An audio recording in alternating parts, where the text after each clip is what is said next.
ಕೊಡಗಿನ ಬಡ ಜನರ ಏಳಿಗೆಗಾಗಿ 20 ವರ್ಷಗಳಿಂದ ಆಗದಂಥ ಅಭಿವೃದ್ಧಿ ಕಾರ್ಯಗಳನ್ನು ಕಾಂಗ್ರೆಸ್ ಸರ್ಕಾರದಿಂದ ಮಾಡುತ್ತಿದ್ದೇವೆ.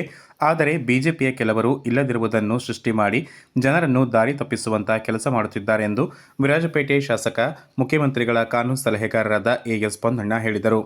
ವಿರಾಜಪೇಟೆ ವಿಧಾನಸಭಾ ಕ್ಷೇತ್ರದ ವ್ಯಾಪ್ತಿಯಲ್ಲಿ ವಿವಿಧ ಪಕ್ಷದಿಂದ ಕಾಂಗ್ರೆಸ್ ಪಕ್ಷಕ್ಕೆ ಸೇರ್ಪಡೆ ಕಾರ್ಯಕ್ರಮದಲ್ಲಿ ಅತಿಥಿಯಾಗಿ ಭಾಗವಹಿಸಿ ಮಾತನಾಡಿ, ವಿರಾಜಪೇಟೆ, ಗೋಣಿಕೊಪ್ಪ, ಪೊನ್ನಂಪೇಟೆ ಭಾಗಮಂಡಲ ಇತರೆಡೆಗಳಲ್ಲಿ ಬಡ ಜನರ ಆರೋಗ್ಯಕ್ಕಾಗಿ ನೂತನ ಆಸ್ಪತ್ರೆ ಮತ್ತು ಮೇಲ್ದರ್ಜೆಗೇರಿಸಲು ಕೋಟಿಗಟ್ಟಲೆ ಅನುದಾನ ಹಾಗೂ ಲೋಕೋಪಯೋಗಿ ಇಲಾಖೆಯ ರಸ್ತೆಗಳು ಅಭಿವೃದ್ಧಿಗೆ 140 ಕೋಟಿ ಅನುದಾನ ಸೇರಿದಂತೆ ಮುಖ್ಯವಾಗಿ ಕೊಡಗಿನ ಜಮ್ಮಬಾಣೆ ಸಮಸ್ಯೆಯನ್ನು ಬಗೆಹರಿಸಲಾಗಿದೆ. 15 ವರ್ಷಗಳಿಂದ ಬಿಲ್ಲವ ಸಮಾಜಕ್ಕೆ ಜಾಗ ಇಲ್ಲದೆ ಇತ್ತೀಚೆಗೆ ಮಡಿಕೇರಿಯಲ್ಲಿ ಜಾಗ ಕೊಡಿಸಲಾಗಿದೆ. ರಸ್ತೆಗಳೆಲ್ಲ ಗುಂಡಿಯಾಗಿದೆ ಎನ್ನುತ್ತಾರೆ. ಅದಕ್ಕೆ ನಾವು ಕಾರಣವಲ್ಲ. ನಾವು ಅಧಿಕಾರಕ್ಕೆ ಬಂದು 2.5 ವರ್ಷ ಆಗಿದೆ. ಕಳೆದ 20 ವರ್ಷಗಳಿಂದ ಆಗದಂಥ ಅಭಿವೃದ್ಧಿ ಕಾಮಗಾರಿಗಳನ್ನು ನಾವು 2 ವರ್ಷಗಳಲ್ಲಿ ಮಾಡಿ ತೋರಿಸಿದ್ದೇವೆ.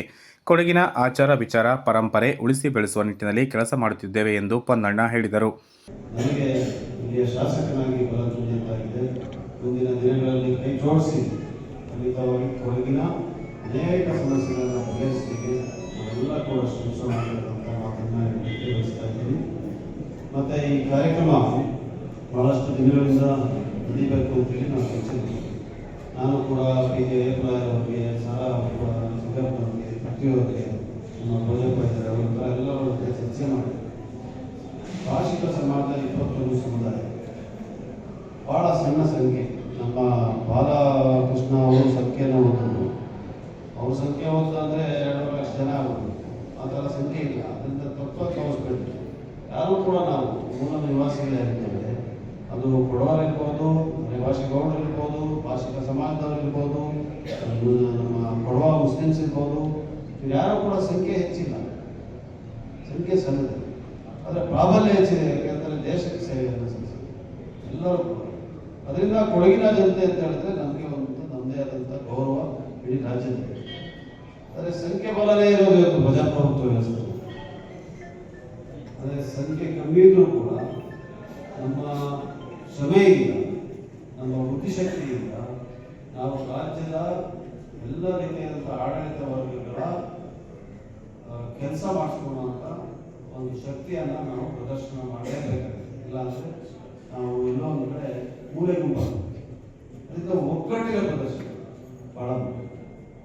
ಸಣ್ಣ ಸಂಖ್ಯೆ ಇದ್ರೂ ಕೂಡ ಜೊತೆ ಕೈ ಜೋಡಿಸಿದ್ರೆ ಖಂಡಿತವಾಗಿ ನಮ್ಮ ಧ್ವನಿ ವಿಧಾನಸಭೆಯನ್ನು ಕೇಳಿದ್ದೀವಿ. ಅದರಿಂದ ಇವತ್ತು ಕಾಂಗ್ರೆಸ್ ಪಕ್ಷದ ಜಿಲ್ಲಾಧ್ಯಕ್ಷರಾದ ಧರ್ಮಜ ಉತ್ತಪ್ಪ ಅವರು ಮಾತನಾಡಿ, ಕೊಡಗಿನ ಜಮ್ಮಬಾಣೆ ಸಮಸ್ಯೆಯನ್ನು ಶಾಸಕ ಪೊನ್ನಣ್ಣ ಅವರು ಬಗೆಹರಿಸಿದ್ದಾರೆ. ಮುಂದಿನ ದಿನಗಳಲ್ಲಿ ಗ್ರಾಮ ಪಂಚಾಯಿತಿ, ಜಿಲ್ಲಾ ಮತ್ತು ತಾಲೂಕು ಪಂಚಾಯಿತಿಗಳ ಚುನಾವಣೆ ಹತ್ತಿರ ಬರುತ್ತಿದ್ದು, ಕಾರ್ಯಕರ್ತರು ಹಿಂದುಳಿದ ನಾಯಕರನ್ನು ಒಗ್ಗೂಡಿಸಿಕೊಂಡು ತಳಮಟ್ಟದಿಂದ ಪಕ್ಷವನ್ನು ಸಂಘಟಿಸಬೇಕು. ನಮ್ಮ ಗೆಲುವಿಗೆ ಕಾಂಗ್ರೆಸ್ ಸರ್ಕಾರ ಬಡ ಜನರ ಅಭಿವೃದ್ಧಿಗೆ ಹೆಚ್ಚು ಒತ್ತು ನೀಡುತ್ತಿರುವುದೇ ಸಾಕ್ಷಿಯಾಗಿದೆ ಎಂದರು.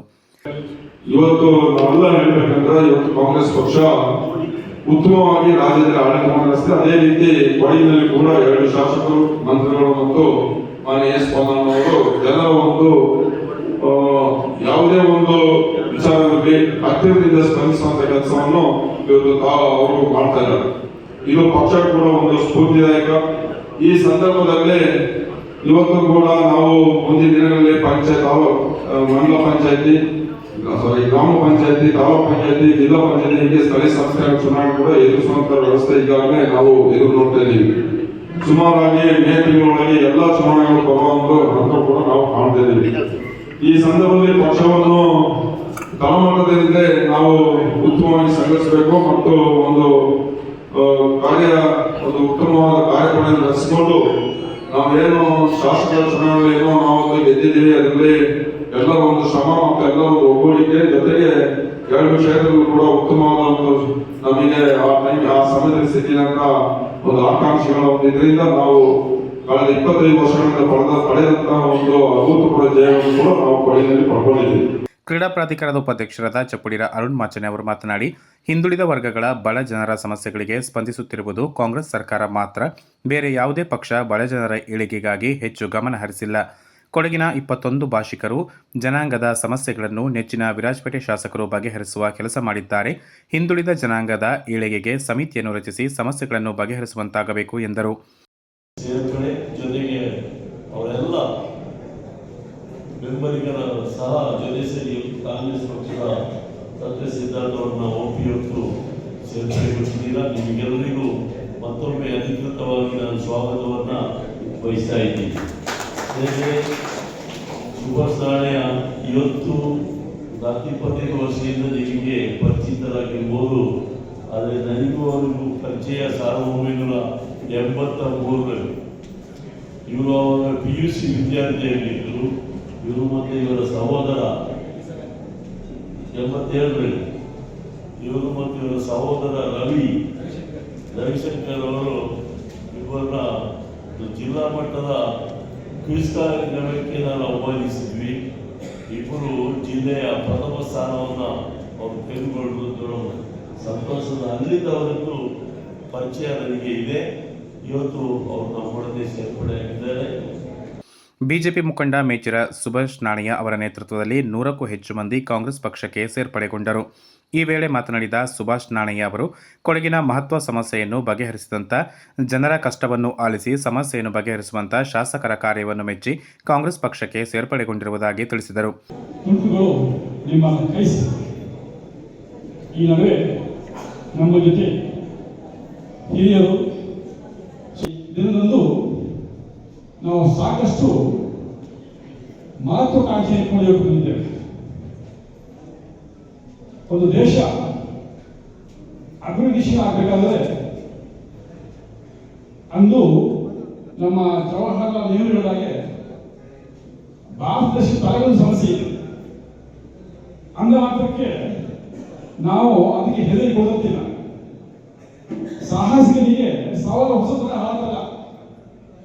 ಅಂತಹ ಸಾಹಸಿಗರು ನಮ್ಮ ಮುಂದಿದ್ದಾರೆ. ಅವರನ್ನು ಅತಿ ಬಿಟ್ಟು ಬದಲಾದವರು